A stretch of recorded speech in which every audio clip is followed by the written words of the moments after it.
so everyone knows. We got no judgment. If you hear some gunshots or some chickens, that's my neighborhood. Where are you? Are you in Puerto Rico or are you in Nicaragua? I'm in Puerto Rico right now. Yeah. Yum. I know. Being in the tropics, there's nothing like it, especially in April. I know. I feel bad for everybody here who's in New York right now. I know. Who all is in New York? Is everyone? LOL. Oh, I know everyone is making sad faces right now. Other than these two, is there anyone not in New York? I don't think so. I think we're all trapped here. Hi, Raquel. Hi. Hi, John. Hi, Edgar. Hi, Matthew. Is it just us right now, or I is think everybody? we're in a room of like 100 people right now. What does the number say? Oh no, it's we can pretend it's 100. It's Oh my God. 27 right now, but we are recording for posterity. So For posterity. Okay, yeah. good. Yeah. Fabulous. Edgar, John, are you on the East Coast or? We're just talking about this. So I'm in PR right now, and I love John. it. Mhm. And I'm in CR. I'm in Costa Rica right now. You're kidding. Oh my I gosh. know. I just had to come. I had to take my vacation days. I had to see my grandma. I needed some sun, some warmth. The weather has been spectacular. Yeah. And going to all the great gay clubs here. Love it. Oh my gosh. Well, amazing. Happy for you both. Raquel, where are you? Are you I'm in the- Tucson. I'm at home, so it's Tucson. good. I got back from Illinois, Chicago yesterday, so I'm just happy to be home. But it feels like I've been up for like 48 hours. So Oh, wow. Okay. it's okay. I think I slept for like 11 hours last night. Again, It happy was, for you. it was delicious. Oh man. All right. Let's see. Well, I think we can Looking at get the chat started. space. Yeah, All right, let's sweet. get started. Everyone wants to. I'm going to speak for like 45 seconds. This is not my class, so everyone who has joined, this is ENG 339 Latinx literature. So everyone is probably like, who the hell is this dude? My name is Professor Matthew Frye Castillo. I am a lecturer in the English department. I'm the director of the program for professional communication and the co-director of the LGBTQI Consortium at Lehman College. So if anyone in this room is interested in joining professional communications as a major or a minor, or joining anything queer related at Lehman College, I would love to speak with you. And as part of the consortium, they very generously sponsored 3 spectacular writers from Central America or with roots in Central America. And I have no idea what they are going to talk about. I am so thrilled that they are going to lead us. Students, feel free to, I will be moderating the chat. If you would like to ask anything, this is a very informal, open, candid space. And I think, John, if you'd like to take over. Yeah, so we should definitely go introducing ourselves for those of us who don't know who myself or Raquel or Edgar, what we do. We're all 3 of us are writers. My name is John Manuel Arias. I am Costa Rican and Uruguayan, born and raised in DC. I have a novel called Where There Was Fire coming out in September of 2023. It should be a lot of fun. I am very nervous. I will pass the mic to Raquel. Amazing. Thank you, John.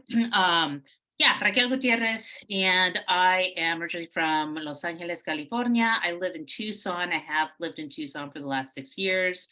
I am, gosh, I'm pretty genre promiscuous, but the first book, my debut is a book of essays called Brown Neon. Mom is from El Salvador. My dad was from Pachuca, Hidalgo, Mexico. And they encountered one another in Southern California in East Los Angeles, 1971 Valentine's Day dance at a place called El Mercadito. If you have West Coast or Southern Californian roots, make yourself known. But I'm happy to be here. Also, just to locate myself, I think I'm probably the Generation X member of our cohort here. So I wanted to just make sure we got into that during our conversation. Edgar. Hey everyone, so I'm Edgar Gomez. I am a memoirist. I wrote the book High Risk Homosexual, which came out last year. And yeah, I guess we're talking about our parents. My dad is Puerto Rican. I live in between Puerto Rico and New York. Queens specifically, Jackson Heights. And my mom is Nicaraguan. And they met in Miami, mini Latin America. And I think he just hollered at her out of his car, and the rest is history. Oh my God, I love it. And I'm very excited. And like Matthew said, this is going to be very informal. This is going to be more of a conversation because I just wanted to talk to Edgar and Raquel because I admire them so much. We go back a few years from the Twitter space when I was still kind of bananas on Twitter, but they loved me anyway. And I've been sort of waiting for this moment, the moment that Matthew asked me to think of other writers. I immediately said you both. Because you're brilliant, your books are brilliant, and you are just wonderful. So this is just really kind of a key. But I guess to start us off, because I think it's really interesting, and a reason why I thought of you both as well is because we each have double parentage in terms of Latin America, right? I am Costa Rican, my father was, and Uruguayan, my mother. Edgar Nicaragüense and Puerto Rican, and then Raquel, Mexican and Salvadoran. And so probably in the case for you, but in my case, it caused for a little bit of a culture shock. My Central American side was a lot more conservative, and the Uruguayan side was a little bit more liberal. However, my mom had left the dictatorship. So that liberalism was kind of a reaction to a right-wing state. So how was it for you both? I'm happy to go first. Double parentage, yeah. Sure. So in Los Angeles, Southern California, and I would, based on the just friends and acquaintances in San Francisco that I know, the Mexican and a Central American partnering is common.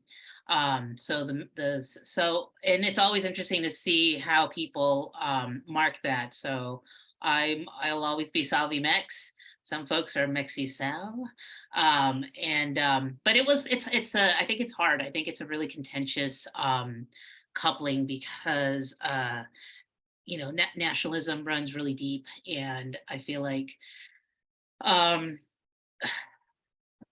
football matches, soccer games were always like the worst days, and just the flag waving. And anytime my parents would fight, they would always throw in whatever nationalist-oriented barbs at one another. Oh wow! Yeah, for sure. And the sort of I love Mexicanos. I love Mexicans. I love Mexico. I really appreciate being the daughter of a Mexican, but the Mexican supremacy is deep, and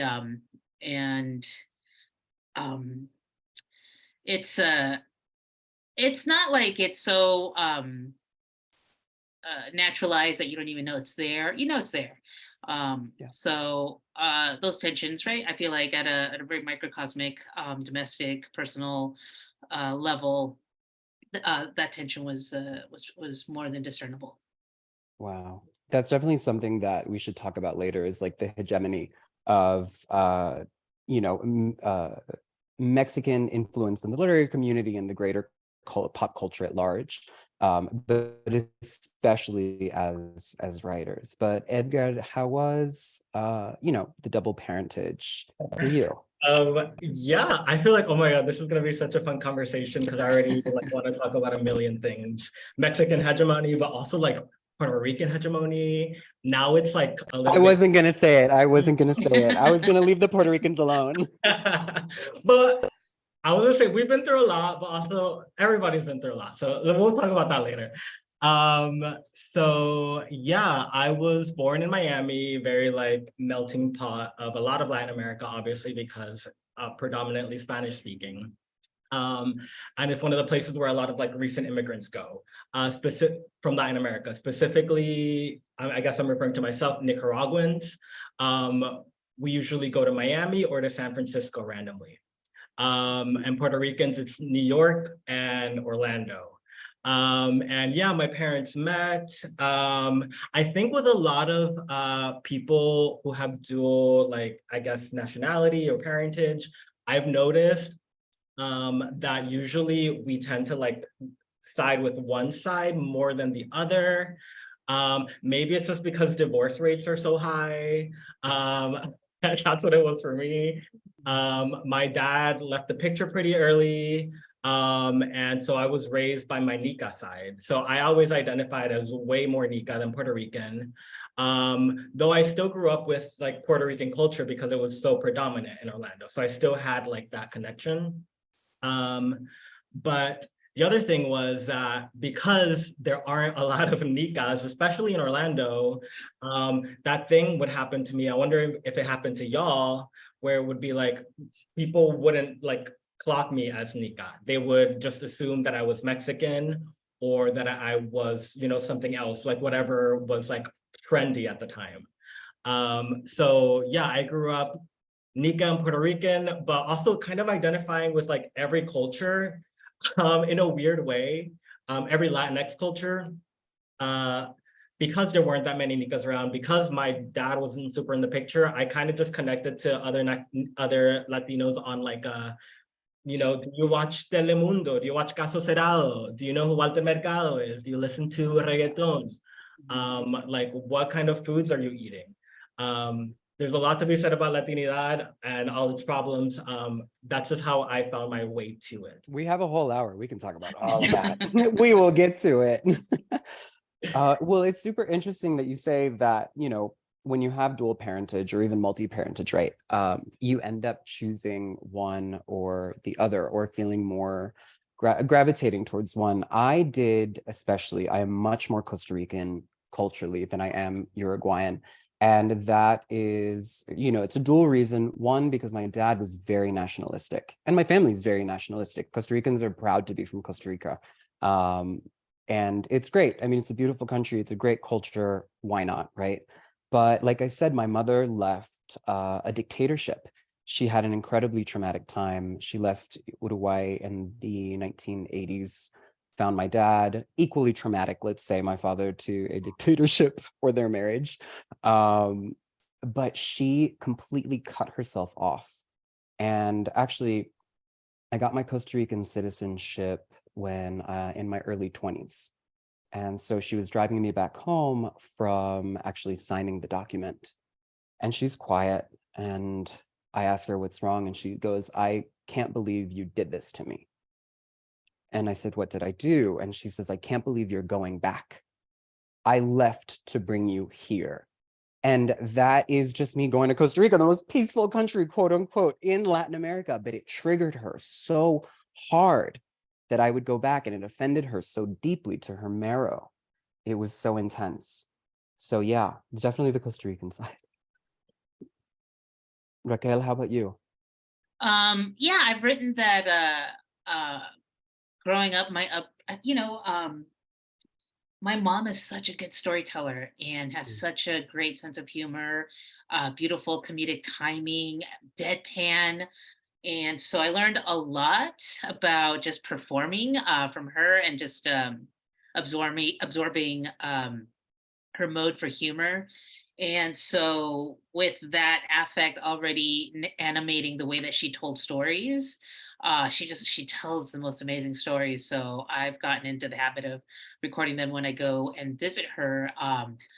So you know, and as writers, I don't know. I mean, that put me on my path, and so it's through story that I was able to kind of drop into that identity, and but also, you know, just where we grew up in Southern California, LA County.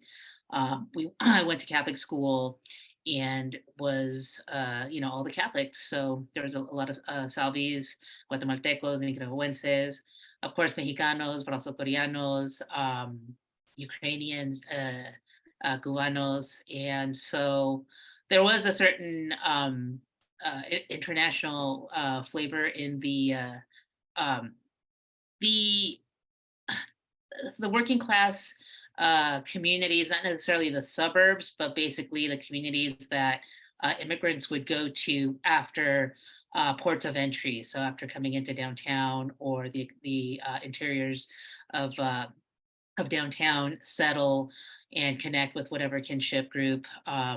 Then they would go settle into these more, you know, residential areas. That's where I'd encounter, you know, I was really lucky where I grew up at the time that I did. So, and my dad, you know, I didn't realize until later that because he was a love child, he didn't really have a deep familial connection outside of his mother. He was the older son when his mom remarried, so he had a really fraught connection to his stepfather. So he had a more painful sort of relationship to any sort of intimacy with his Mexicanidad in comparisons to my mom. That's so interesting that all three of us share sort of like that break of culture from our parent who is not Central American. And, you know, it's led to something, I think, obviously we don't choose between one or another, but I'm very glad we chose the Central American part because that's why we're here. So we are uniquely lucky, and also it was very intense for us to be first generation, but uniquely lucky in that we have more of a connection to La Patria, let's say, right? So how often do you both go back to Central America? Yeah. Yeah, I mean, I think one of the reasons that sorry, Raquel, do you mind if I take this one first? Please, no, please, yeah. I just jumped on it. No, please. I think one of the reasons that I'm so hyped to represent Nicaragua is because growing up, there wasn't a lot of Nicaragua representation around me. And so even if both parents had been in the picture, I think I might have naturally gravitated to my Central American side, just out of like spite and pettiness. And it's also like, you know, my mom was the one who did most of the cooking, and like that's where a lot of the culture, at least for me, and like the connection to Nicaragua comes from. But the question is, how often do I visit? I was just there last year for about 3 weeks in October. But before then, I hadn't been in like 4 or 5 years because, you know, it's a dictatorship. And I think this is just like another thread between all of us in our countries, that there's always some bullshit political thing going on. Even now, it's like, you know, you pretty much have to be Nicaraguan to go back. I mean, you don't have to be, but you know, you have to know where to go, what you can say, what you can't say, things like that. But I always, yeah, grew up gravitating towards my Nica side. It's been over 20 some years since I've been back in maybe 20 years since I've been back in El Salvador. You know, there's something about my just gender presentation, queerness, that make it difficult for me to feel okay, I guess safety wise, in going back to San Salvador or El Salvador. I also, the last time I went in 2001 was the first time, 2001. Yeah. So last week I was doing a few class visits, and I started off with like, I went to the first Coachella, everyone. Anyway, so that's why I'm like, I'm grandpa. But yeah, my gender situation just makes it difficult for me to feel okay. I went in 2001 for a US Salvi artistic cultural encuentro with some fellow poets. Actually, it was a poet. I don't know if folks remember Isote Voz, a collection of Salvadoran writers from that era, 2001. So we went to, actually it was 2000. It was 2000, and it was amazing. First time there as my own person outside without family and not relying on staying with family. I was there as an artist, as a poet, as a student, and it was amazing to kind of encounter the country in that way. And I haven't gone recently because of safety issues, but my aunt and uncle passed away in Las Colinas in the earthquake and the landslide in '01, the year following the last time I was in El Salvador. So yeah, so it's just a mix of various traumatic events that kind of that have hindered my desire to go.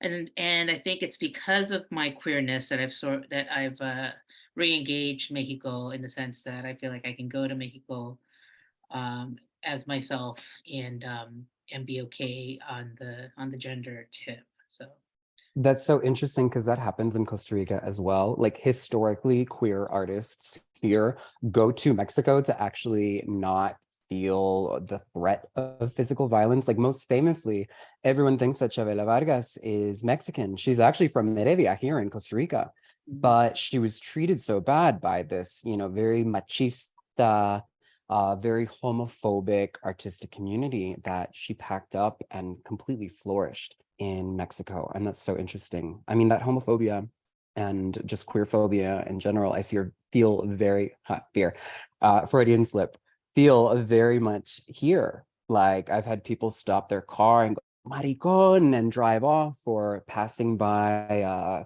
car wash, and all of the workers stop and whistle at me.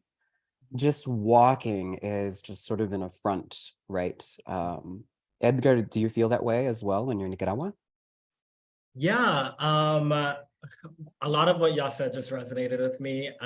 So I grew up going to Nica every summer for like 3 months at a time. Basically, my mom would just like drop me off, and like that would be her vacation, and I'd stay with my family there. I hadn't been in something like 6 or 7 years, partly because of the pandemic, partly because of the dictatorship, until last year. But before that, it was like 6 years before that. And I was feeling some type of way. I was like, I wasn't sure how people would respond to me. I think I was operating from a place of, I also have a lot of trauma in Nica, specifically related to queerness. Literally the first chapter of my book. Yep. And I was like, well, yeah, I don't really know what people are gonna think about me. Do I need to like kind of butch it up more? Do I need to like remove my nail polish and things like that? A couple of things made a big difference in this trip, and this is something that Raquel, you said, not staying with family. You went just like as an artist, right? You didn't stay with your family. I think that made a big difference during this trip back. Wow. Because the trauma that I had was specifically related to my family and the machismo in my family. So sort of like getting to be in Nica on my own, find my own spaces, not just like go wherever they take me, was like huge. I also went with my boyfriend. And so like I had like backup, and the thing that like really blew my mind, maybe it's like low-key, patronizing, but I'm just operating from this place of trauma. I got to Nica, and the first place that we went to was Granada, which is like this old colonial city, and there was this big festival, El Festival de Granada. And yeah, it's basically just like a carnaval, right? There's people on the street dancing, and there were so many openly queer and trans people in this parade. And everybody was just like on the side of the street, like clapping, cheering. It was like very normalized. And it sort of allowed me to like I guess, write a new script for what my relationship is with Nika, and realize that it's actually, bigger than like whatever memories that I associate with my family. There are actually, there are a lot of other people there. There are a lot of allies there. I was just so caught up in this trauma that I was like, oh my God, everybody's gonna be like my deals, right? And it wasn't that. Yeah, but I had to go on my own, be away from my family. I didn't even tell them that I was there, which ended up being a whole drama. And yeah, write my own script. It's so bananas because families often are just a reflection of the state, of incredibly anti-queer. My family, not completely anti-queer, but for a long time tolerated it and then eventually accepted it because I'm so lovable. Like, how are you not then just gonna accept queer people after this? I mean, come on. But for a long time it was kind of difficult, and the same as you, Edgar. Do I paint my nails? Do I not paint my nails? Do I switch when I walk, or do I not switch when I walk? I honestly can't butch it up, so that was never an option. But how do, right, the family that I'm thinking is a reflection of the state. How does a critique of the state, we all three of us come from pretty intense government environments. How does your work critique the state? Both American and Central American. Gosh, that's a huge question. How does my work critique the state?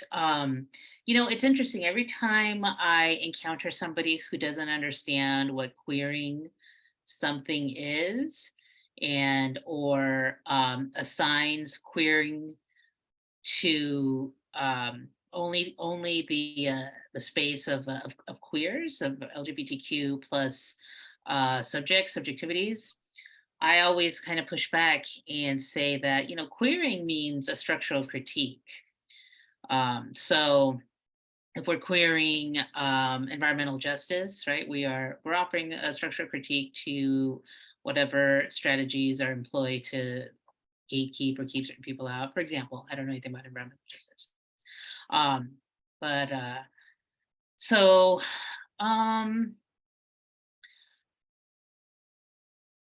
that's such a huge question, John, in the sense that even recently the fire in the detention center in Ciudad Juarez, there was over 50 people who perished in this fire that started from a protest from people who were just demanding better conditions or resisting having to be deported back to their the murderous regimes that they're escaping. And as soon as the news broke out, I saw it the morning of, as I was waking up and getting the New York Times notifications, and I'm like, oh God, it's going to be Central American indigenous people, it's going to be Haitians, it's going to be the most dispossessed people of the Americas coming up north, and of course it's going to be the Mexican state continuing to dole out the murderous policies. Well, that's uniquely difficult for you, Raquel, that interaction between Mexican and Salvadoran, where, one part comes into the other and they experience such extreme levels of violence. Yeah, I think it's there's something to be said about queers speaking to intercultural conflicts, both at microcosmic and macrocosmic levels. I really appreciate you calling the family a reflection of state power, right? They're all institutions. So I think it's in some ways it's my work is at odds, right, with the institution of family. It's so weird. I have an uncle who all my Salvadoran family members are pretty right wing, are right wingers, Trumpers, and they're in northern Nevada and parts of Utah. And one of them started following me on Twitter, and then sent me a message, and then we started talking, and we're all like, "Are you this person? Are you that person?" I'm like, "Yes, yes." And the whole time their avatar is, hunting gear, and Trump flags. And so they're like, we want to get in touch with your mom. I'm like, okay. So, they give me their contact info and I'm just like, hey, mom, aquí encontré este tío so-and-so y no sé si quieres estar en contacto con ellos, pero aquí el número, here's their number. I'll leave it to you to get in touch. And so now my mom, who's 81, is back in conversation with her siblings in the interior West.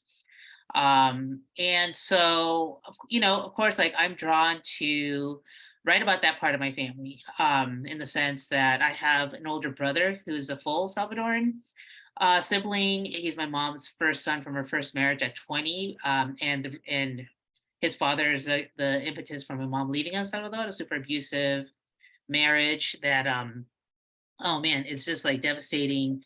And so my brother was the immigrant. He came from El Salvador at 10 years old, and didn't see my mom for several years, and joined the Marines and just retired from the LA Sheriff's Deputy. And I'm always just like, oh gosh, he's 60 and he started getting tattoos in his like mid 40s, late 40s. I'm like, oh God, are you in a gang? Don't tell me you're in a gang, you're in the sheriff's gang. Right. So these are my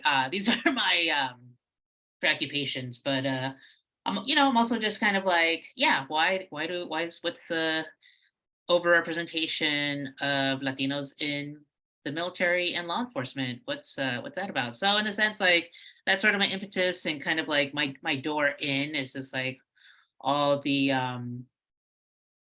Salvies of that particular generation, the boomers who benefited from Reagan's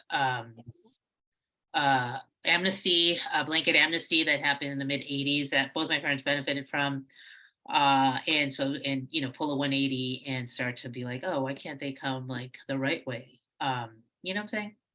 Yeah, my dad was a first sergeant in the Army and a huge Reaganite. So that really rings true. And it's kind of scary, right? How they very much come in or go in line to oh, it's awful. It's also very machista as well. Oh, absolutely. The military is the ultimate expression of machista. For sure. And as is Trumpism. And so Costa Rica doesn't have a standing army. So I think that level of machismo just needed to express itself, and saw the military and went, there it is. I wonder if, I'm sure there's not like one explanation why there is that overrepresentation of Latinx folks in the military and in law enforcement. But I wonder if one of the possible explanations is that, so many Latinx people are either in the US, are either first generation, second generation, don't have all this generational wealth. And the military does this thing where like it will go into communities of color and recruit you. And they will make it seem like, oh, this is your way out. We're offering you an education, financial stability. For sure. Yeah. It's just like, we want another body. And these promises are really empty. But I wonder if that's one of the reasons, on top of, yeah, definitely the machismo. And I guess to answer your original question, John, about how my work critiques these institutions, well, I'm a memoirist and I write about my life, and there's no way for me to like disengage, the politics of Nicaragua, to separate that from my life, specifically when it comes to machista culture. And I think about, my book has a lot to do with me growing up in that culture, but there's a whole generation that came before me that I wish I had been able to write more about. Specifically that, my uncles, when they were 14, 13, they were already in the army. They were recruited by the Sandinista army and were already, being sent to Cuba to learn how to take apart bombs and do shit like that. I hear from my mom, when she was young, when she was a teenager, she'd walk down the streets of Nica and of Managua, and there would just be bodies littering the street. And she would turn the bodies over to make sure it wasn't one of her siblings. And so I have this like, maybe it's not strange, I have a little bit of empathy towards my family, specifically the men in my family who did do some harm to me, but I often think about how the state harmed them, and then that just harm kept perpetuating. And only because, and here's the magic part, only because of like through being queer, was I able to like step outside of, for example, machista culture, which wasn't created with somebody like me in mind, and critique it. Yeah. Yeah, that's so important. It's funny because my novel is very easily critiquing the state because it's like speculative historical fiction. So it's very obviously right there. But when I write short stories, my short stories are incredibly queer. And many of the characters are Costa Rican and they're also positive. So the medical industrial complex that exists here completely ignores that population, because I think there's like a population of 2,000 people here who are positive. So that machista culture makes it into a lab or a clinic rather, when doctors are seeing you, you know what I mean? And it's just always a critique of the state and institutions, like you said, Edgar. Yeah. So let's talk about hegemonies. Sure. Let's do it. I'm gonna be really dumb and be like, how do you feel about them? Hegemonies. Well, I mean specifically Mexican Yeah, hegemony of and course. let's say Puerto Rican hegemony and Sure. the Latinx community at large, and also within like the literary space, like the very unique literary space. Well, I think, numbers dictate, right, sort of the hegemonic,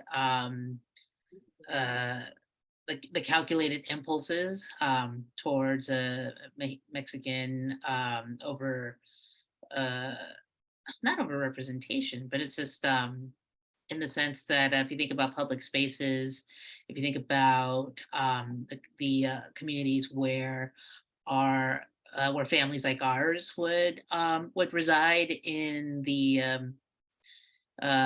in the Los Angeles, in Orlando, in DC. I mean, in DC, I imagine there's more Salvadorans than Mexicanos, or more Oh Salvadorans yeah, than Puerto Ricans.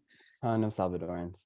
Yeah. And so, when you have a lot of numbers, when you have a lot of people, you tend to believe like, oh gosh, God, there goes another cumbia. It's like, oh gosh, there goes, I don't know.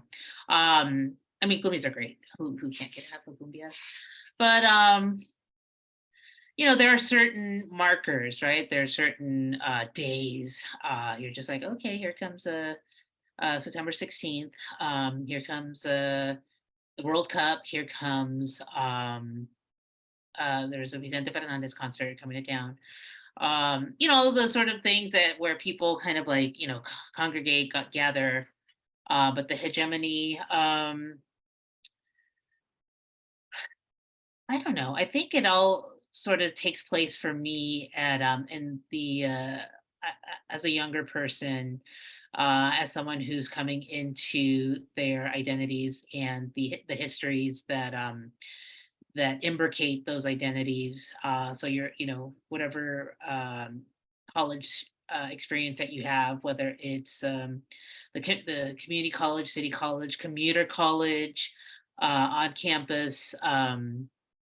You're a co-ed college student, and all the ways that those experiences create opportunities for student organizations to form that are contingent on identities. I knew a lot of machistas in the different college experiences that I've had. I went to several like community colleges. It took me like 8 years to get my undergrad degree, and but I was also meeting a lot of people through queer support groups, lesbian support groups, HIV advocacy groups, queer artistic sort of communities.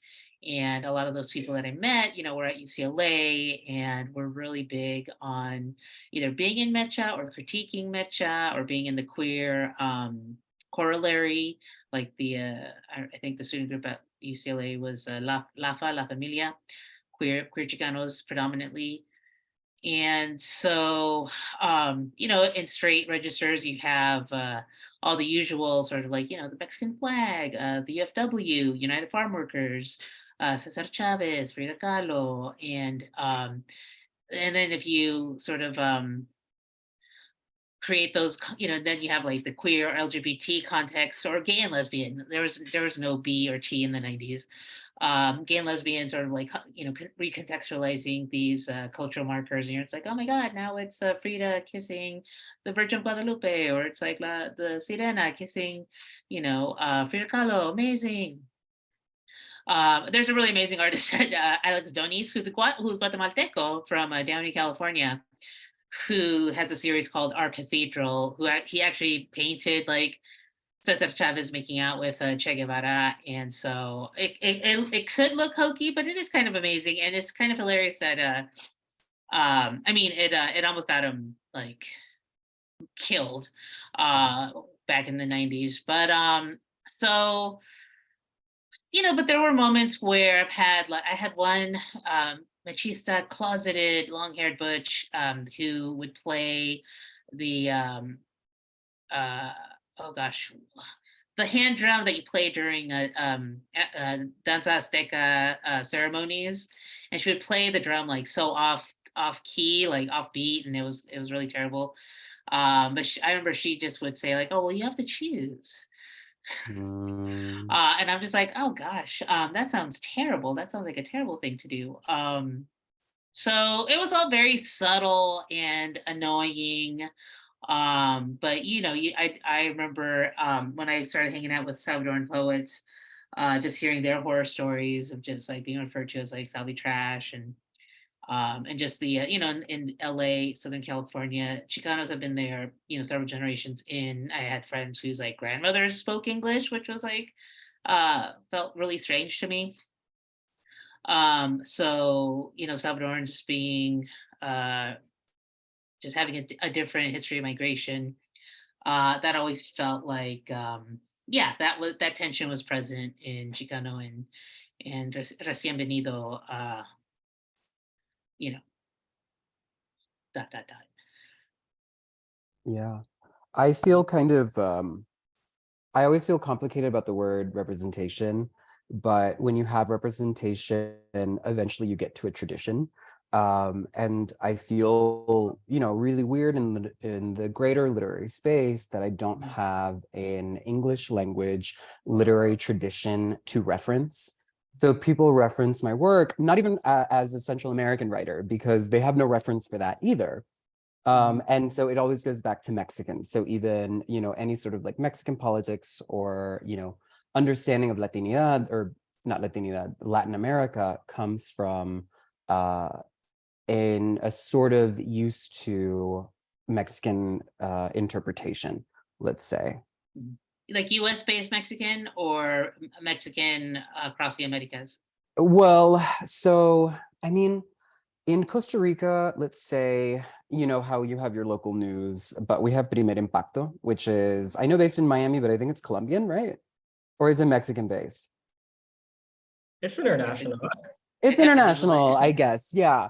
Well, so I can't really choose because it's like there used to be Mexican telenovelas and now they're all Turkish. But there is sort of like, it's kind of amazing. But definitely US centric. And definitely I feel that, it feels kind of lonely being a Central American writer, and for me, a little bit lonely being a Costa Rican writer, where I have this beautiful literary tradition that is inaccessible to a US community because it's not translated. And so one of like my main goals of my project, of my book, is to get people interested in Costa Rica, not as a place where they can go see monkeys or do yoga or, be a tourist and access ecotourism and access, the country as a neo-colonialist, right? But they can actually access a history and a culture that they're interested in, and translators hopefully will take that as a cue. I have friends, really great friends, who are working on translations of this poet. Her name is Eunice Odio. I know they're working on the translation of her letters. She was cuckoo bananas. She, a Costa Rican who went to Mexico in order to actually express herself. She was one of those examples too. Edgar, how about you? I mean, yeah, if y'all could see my notes right now, it like looks insane. It's Let like, me see them. I want to see. Let's see the insanity. Show us. it looks like chaotic. It's beautiful. There's like a little Puerto Rican flag, you know. Yeah, I mean, you just made me think again about a lot of things. First, I guess to go off the last thing you said, John, because so many US Americans, even with Latinx heritage, are unfamiliar with Nicaragua, often when I write about Nicaragua, I am pushed into this position of being a tour guide in my writing, meaning I will get feedback like, I remember in grad school, I got a note, again, on the first chapter, basically I went to Nicaragua, I'm my uncle's own cockfighting rings, and it's a trip that my mom sent me on. It's supposed to make me straight.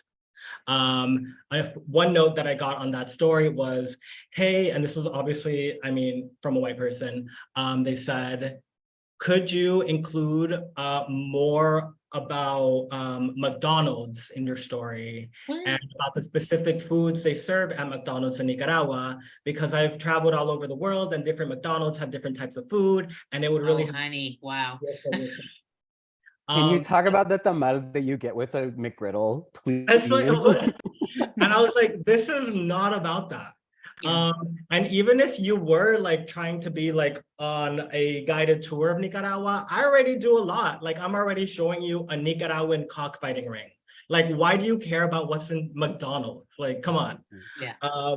And it really like made me like think a lot about when I write about place, specifically when it's a place that is unfamiliar to other people. And like, when do I include a description? Because I want to push back on being a tour guide. Yeah. I also am proud of being a Nicaraguan, and I like would love to highlight the culture as well. But I've reached a place where I'm like, I'm only going to do that if that is relevant to the story that I'm telling, if that like illuminates character in some way, or is relevant to the plot, or moves, you know, something forward. Otherwise, I am just like playing a tour guide. And if that's what you want to do, that's fine for you, but that's not what I want to do. I want to tell us stories about people and things that happen to them. Originally, you had mentioned hegemony. First, I want to say I love Mexico, and I love Mexican culture. My boyfriend's Mexican. Y'all have, I mean, honestly, you just have the best food. And yeah, I love Mexico, and I wonder, but at the same time, I do have some resentment towards hegemony, towards things like people, you know, identifying me as Mexican in Orlando rather than any other place, when there is this like very contentious continual history where there is violence towards Central Americans happening in Mexico, right? So to be called that is like, well, I don't know, it's like very weird at the very least, right? But I also wonder how much of like that resentment comes from these like larger systems of oppression, like capitalism, like white supremacy, wanting to tear us apart, and like breed those resentments, you know, kind of like a divide and conquer kind of thing. And so I'm trying to like space to like acknowledge that like I'm not Mexican, don't tell me that I'm Mexican. It's so like, and also because only, at least for a long time, it felt like almost exclusively Mexican stories were told. Yeah. That also perpetuated that whole, if you're from Central America or any other place, you have to play tour guide. Or a reader might expect your place to be Mexico and want more Mexican, you know, details or something like that. While at the same time acknowledging that like, no, maybe this is some like bigger system oppression trying to get me to fight with y'all, when really we should like, you know, kumbaya, I'll be friends, and be fighting these systems of oppression instead of fighting each other. Oh, and the other thing was Puerto Rico. I know Puerto Rico has a lot of hegemony as well, but I see it in a different type of way, because for me, it is like hard for me to separate the fact that Puerto Rico is a colony and that we are basically a kidnapped island. And a lot of the pride that we have for PR, a lot of like the hype, if you see a Puerto Rican in New York, we're wearing like head to toe flags. It's us trying to preserve our culture. And like, yeah, it's like hard to feel bad for that, you know, because I mean, so many things have happened to specifically Puerto Ricans that have made us this like proud and this like loud. And we kind of have to be for survival. That is such a beautiful way to put it. Thank you. Yeah, I feel like when I see the Puerto Rican flag, I'm just like, oh, or yay, because right then Puerto Ricans have a particular law about the flag that wasn't it outlawed in the U.S. or at least like in Chicago or New York or some of the Puerto Rico. pockets, and in Puerto Rico. Yeah. Wow. You can only wave the Puerto Rican flag. You couldn't speak Spanish. Like I think it was like 30% of the female population was given hysterectomies. It's a lot. So we really are just trying to preserve our culture. Yeah, I felt resentment, I think, for the Mexican American literary community for a while, because they would be the first to be asked to, let's say, make the best of lists, best Latinx books, and they were all Mexican. So I felt like for very much a while, I've changed it a little bit, or I've stopped being resentful. Like you said, Edgar, it is capitalism. It is white cis hetero patriarchy trying to divide, but also people accessing that as well, because I feel like because of the representation, they've a certain type of, like, let's say Chicano or Mexican literary tradition has been allowed to flourish. And for a while, I felt that it wasn't reaching back to other, national identities or racial identities and pulling them up to a seat at the table, let's say. So I thought it was very much, rebranding that certain, greater system that was ignoring Central Americans. And I think it still happens, honestly. I still feel that it happens, but it's been a little bit better. I mean, American Dirt was the most awful thing ever, but it really opened up a conversation in the publishing industry, and it's not because, white publishers wanted to have it. It's because we forced it. Latinx writers forced it to happen. And I think, the greater industry at large is taking notes and they're trying to do better. But honestly, everything is not doing enough for my taste. Yeah, let me be messy for a second. Yes, be messy, please. I'm like, that's what everyone came for. This is me looking who's in the chat or who's in the call. I know the chat we need to light up the chat a little more. If I can. I just want to say, here's one very specific example of how like it's hard not to resent this Mexican hegemony. I'm right now out on submission for my second book. Basically, we're trying to sell my second book. And I've been meeting with editors. Thank you. I've been meeting with editors all week. And one thing that an editor told me to my face, like 2 days ago was, and I'm not gonna name names, but they were like, when we had tried to sell my first book, High Risk Homosexual, to this editor, they had rejected it. They had said, oh, I don't wanna buy this one. And now I just met with him for my second book. And he was like, oh yeah, I remember when I got your first book from your agent. I really loved it. I wanted to represent it.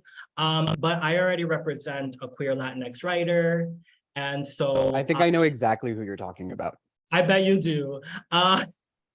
And this is no shade to the writer who like has nothing to do with this. But this writer is Mexican. And I'm like, we have completely different experiences, completely different stories.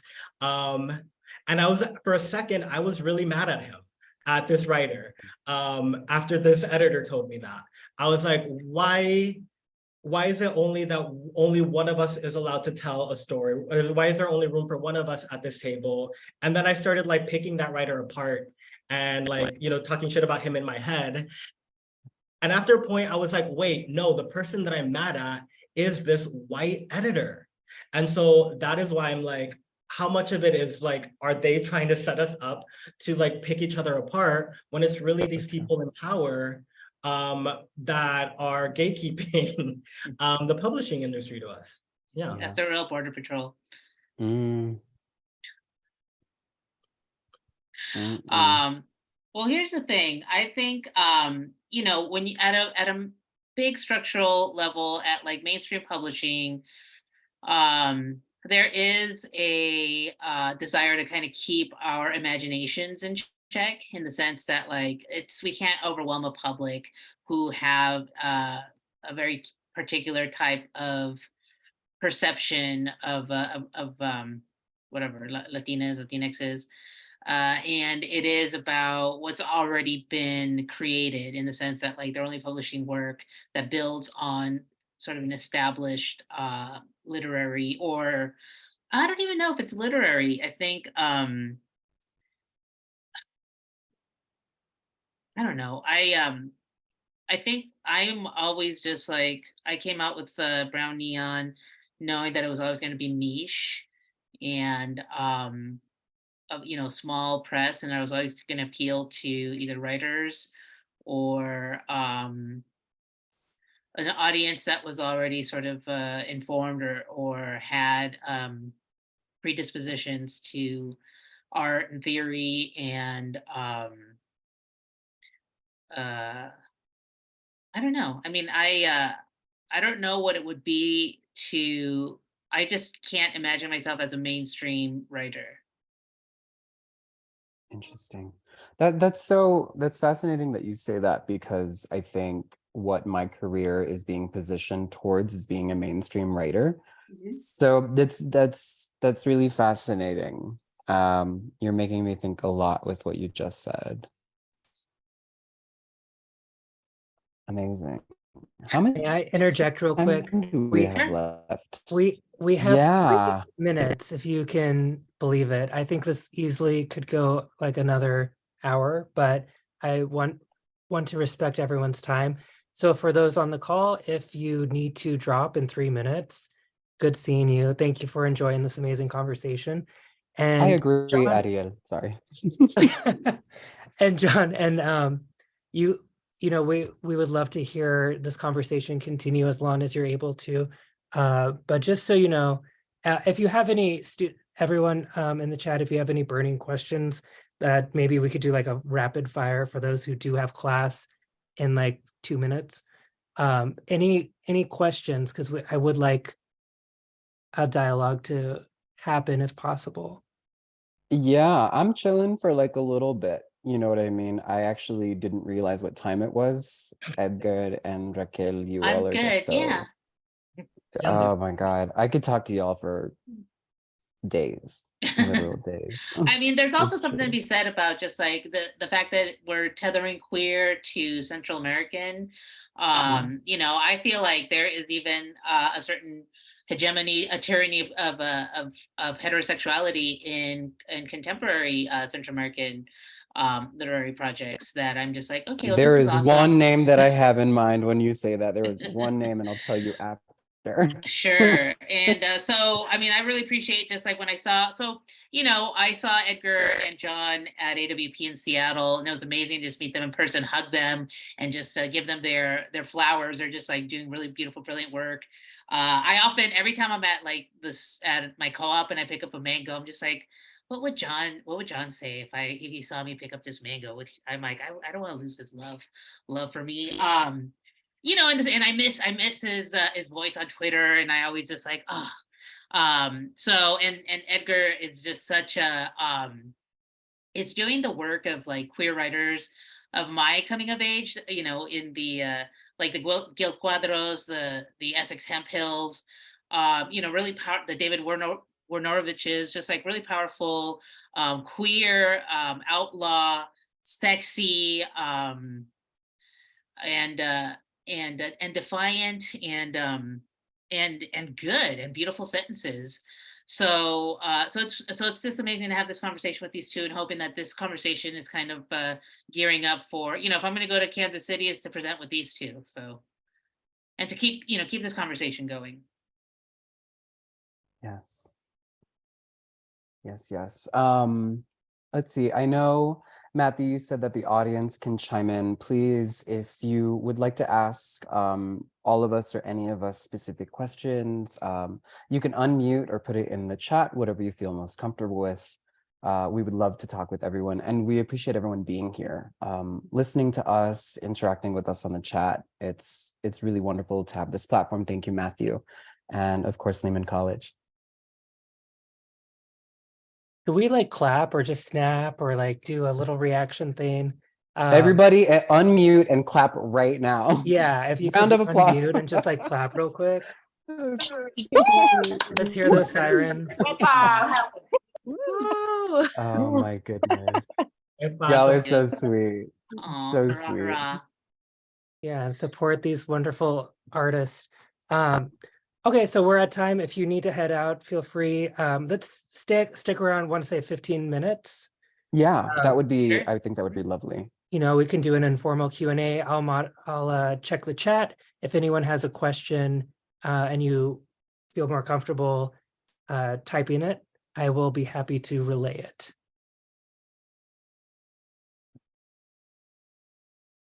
I saw a question, I think a little bit up. I don't know how to pronounce your name. Giulia? Julia? Venga. Thank you. How can we support your editorial journey? That's such a wonderful, Julia, espectacular. Thank you, Julia. I think pasar la voz, just if you encounter our writings, share it with 5 of your friends and ask them to share it with 5 of their friends. I mean, off the top of my head. Yeah, exactly. I guess order our books, but also, you know, book clubs help a lot too. You know, talk to your friends about them, and not only, you know, the recommendation, but really interact with the work. You know, interact with us, interact with the work, and then obviously, you know, if you have a book club and you want to speak to any of us, I know that we can all, you know, take time to speak to your book club, because it means so much that you're interacting with Central American literature, especially queer Central American literature. Yeah, I mean, even outside of our own work, obviously I'd love for y'all to support us, but supporting any other queer Central American writer. You know, we obviously know that there's an audience for our work, but the publishing industry thinks, oh, if nobody's buying these books, then there isn't an audience and we're not gonna like buy more. So even supporting any other Central American writer is a roundabout way of supporting us. Yes.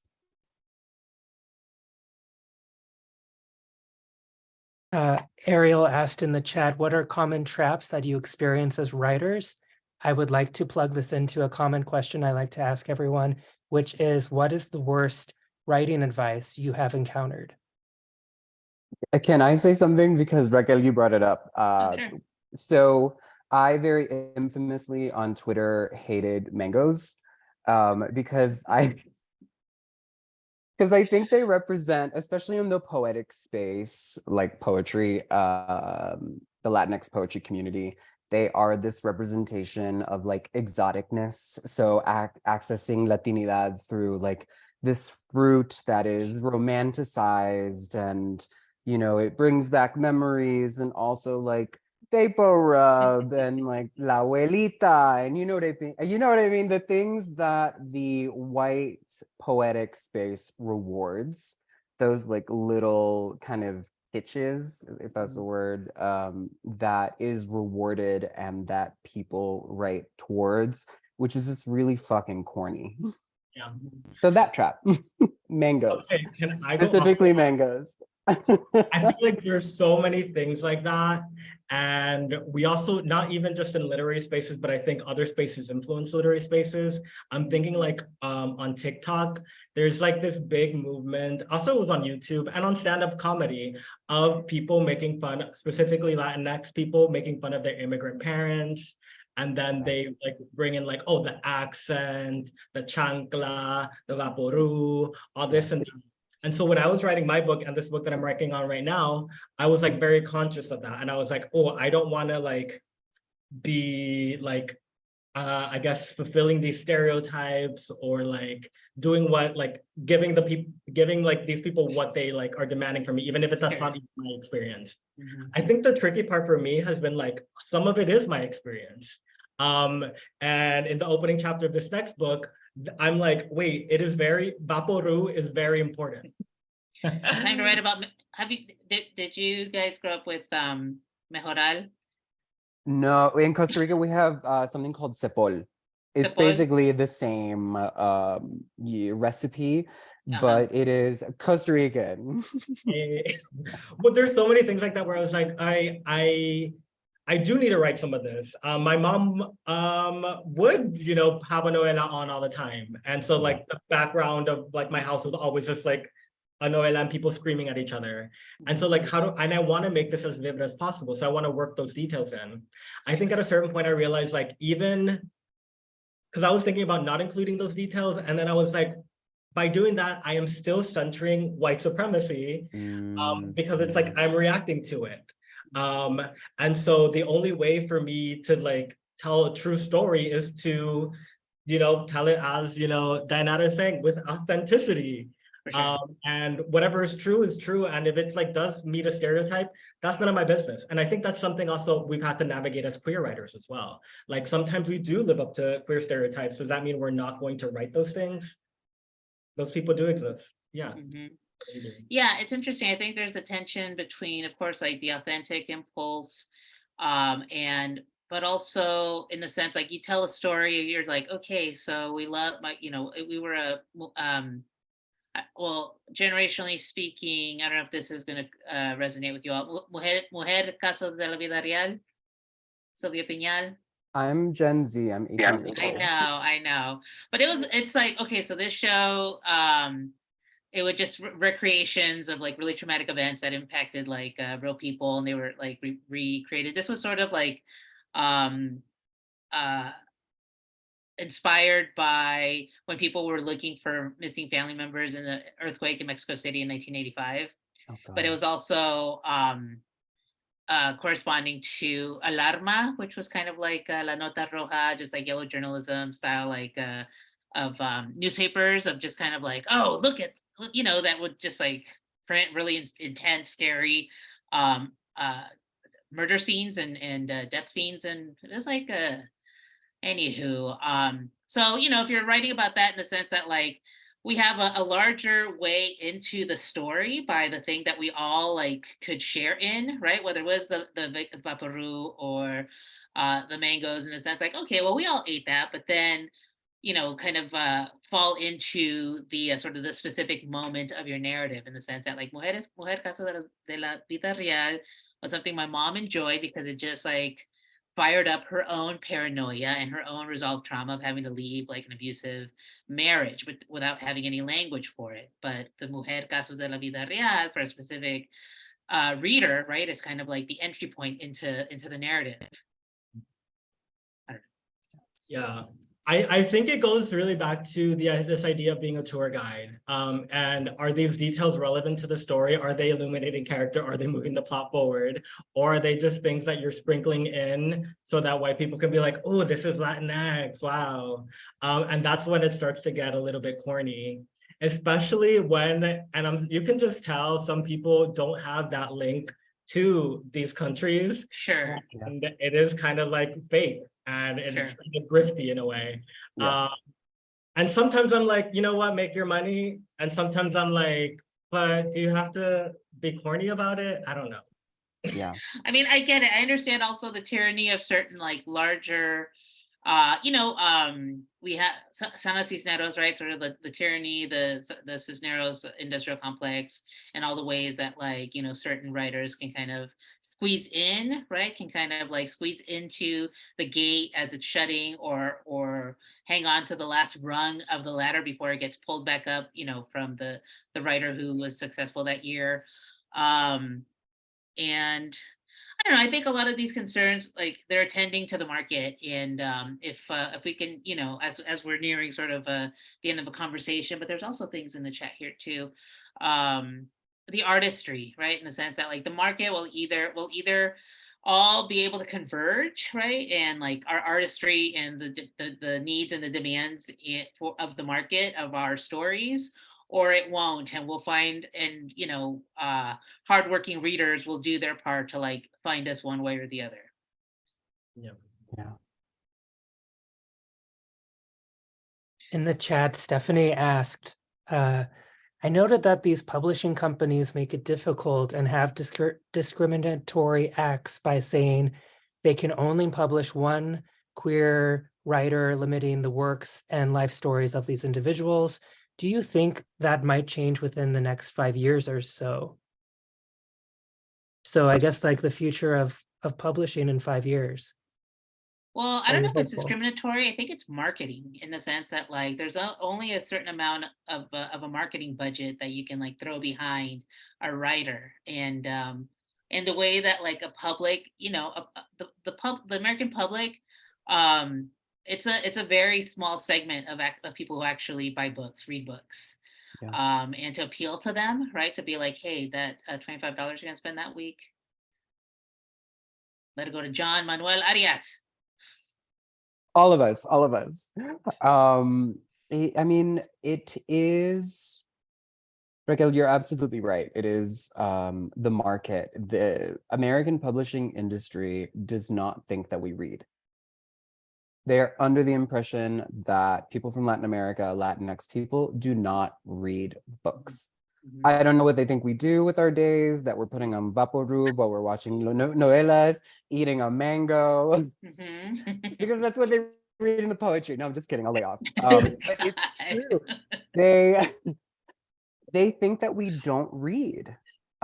They don't look at us as a marketing base. They don't and if we do advertise. read, So, we don't buy the books. We exactly. just buy one and then pass them around to everybody else. Exactly. We go to the library, God forbid. Right. It is really bananas. And so you get like this idea from upper publishing that Latinx people don't read. And then 2, you have marketers and publicists who don't know how to access the Latinx community. So they're throwing, tools that they use for a white public at the Latinx community, and they wonder why it doesn't work. They wonder why we're not buying their books, right? And it's like this double flaw of, a stereotype with their own idiocy. Yeah.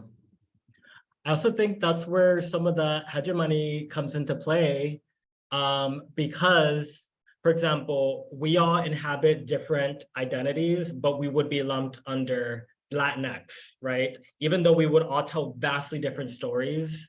Yeah. And so, for example, the editor last week, it's like represents one queer Mexican writer and is like, all right, we've captured the whole Latinx experience. And that's obviously not true, but that's also the logic that they apply across identities that aren't cis, straight, white. We already have a Latinx writer, we already have an Asian writer, we already have a Black writer. Promoting this idea that like, one person encapsulates the whole experience. Yeah. I think as more and also as a quota too. Yeah. As a what? As a quota. Yes. And as more of us tell our stories and I guess pursue individuality in the like larger, US mind or whatever, maybe they'll be like, all right, we can have 2, we can have 3, and that'll help. And I think we are seeing a little bit more of that lately. Partly because of you too, John, and calling out American dirt. I know, I was so mean about that. It was great. It felt fantastic. I was in a BuzzFeed article, I mean, and then they gave me a book deal. People are still talking about that fallout, and that fallout, right? Like it moved the needle. It received a lot of attention, and also it was like shots fired. It's just like, okay, like publishing empires, we're coming for you, or do better, or like actually put out work that people want. I don't know. I mean, I love being, I've always just felt like if I could be a cult classic, cult favorite, underground, an icon of the underground, like I'd be happy. kind of be the writer's writer, and if I could just get my basic things paid for, that would be amazing. But also even, great contracts. And this is a really wonderful thing that you said at your debut author table, John. Just the when you do get the contract, you do get the fiscal aspect of it all. It just it only goes so far, especially if you're like trying to be in the literary center, i.e. live in New York or Brooklyn or Queens. Yeah, I mean, that's so true too. Even from a financial point, they just don't want to give us the money either, right? Because they think that they can get us cheaper than they can get our white counterparts. Is that we're just thankful for the opportunity, and that is so. I've gone throughout my publishing journey is I'm not thankful for anything. I get what I deserve from the white publishing industry, because all of you all have been doing this for the last 100 and something years, and I'm tired of it, and it's not gonna happen to me. Yeah, but also I think, Edgar and myself, like we, bless our indie presses, but it feels like, okay, it would behoove us all if a larger, right, publishing platform.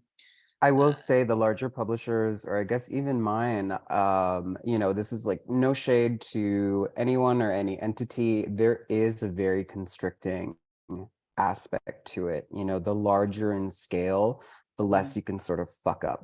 Or not fuck up, but the less you can be authentic.